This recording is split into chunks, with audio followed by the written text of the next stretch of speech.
Hello, ನಿಂಗೊಂದ್ question ಕೇಳ. ಕೇಳು. ಇದು ಹಾರುತ್ತೆ ಆದ್ರೆ ಅಕ್ಕಿ ಅಲ್ಲ, ಏನು?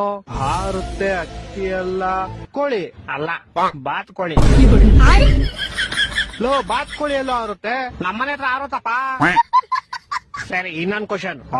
ಇದಕ್ಕೆ ಕೊಂಬಿರುತ್ತೆ ಆದ್ರೆ ಗೂಳಿ ಅಲ್ಲ, ಏನು? ಕೊಂಬಿರುತ್ತೆ ಗೂಳಿ ಅಲ್ಲ, ಜಿಂಕೆ ಇಲ್ಲ, ಗಂಡು ಜಿಂಕೆ. ಅಷ್ಟೇ ಗೊತ್ತಿಲ್ವಾ? ಹೆಣ್ಣು ಜಿಂಕೆ ಕೊಂಬಿರಲ್ಲ. ಮರ್ತೋಗ್ಬಿಟ್ಟಿದ್ದೆ ಶಿಷ್ಯ. ಸರಿ, ಮೂರನೇ ಕ್ವಶನ್. ಇದಕ್ಕೆ ಬಾಲ ಇರುತ್ತೆ ಆದ್ರೆ ಕೋತಿ ಅಲ್ಲ, ಏನು?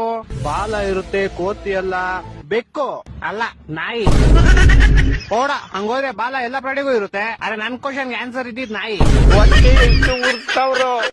ಆಯ್ತು, ಲಾಸ್ಟ್ ಅಂಡ್ ಫೈನಲ್ ಕ್ವಶನ್ ಕೇಳು. ಈಗ ಕೇಳಿರೋ 3 ಕ್ವಶನ್ಗೂ ಒಂದೇ ಆನ್ಸರ್ ಹೇಳಪ್ಪ. ಹಕ್ಕಿ ಅಲ್ಲ ಹಾರುತ್ತೆ, ಗೂಳಿ ಅಲ್ಲ ಗುಮ್ಮುತ್ತೆ, ಬಾಲ ಐತೆ ಕೋತಿ ಅಲ್ಲ, ಏನ್ ಹೇಳಪ್ಪ? ಇದು ಗೊತ್ತು ಶಿಷ್ಯ ನಂಗೆ. ಹೇಳೋ. ಪಟ ಅಲ್ಲ, ಗಾಳಿಪಟ. ಈ ತರ ಕೊಟ್ರೆ ಜನಗಳಿಗೆ ಯಾರು ಬದುಕ್ತಾರ? ನನ್ನ ಮಕ್ಕಳು ಸರ್ಕಾರ ಅವರು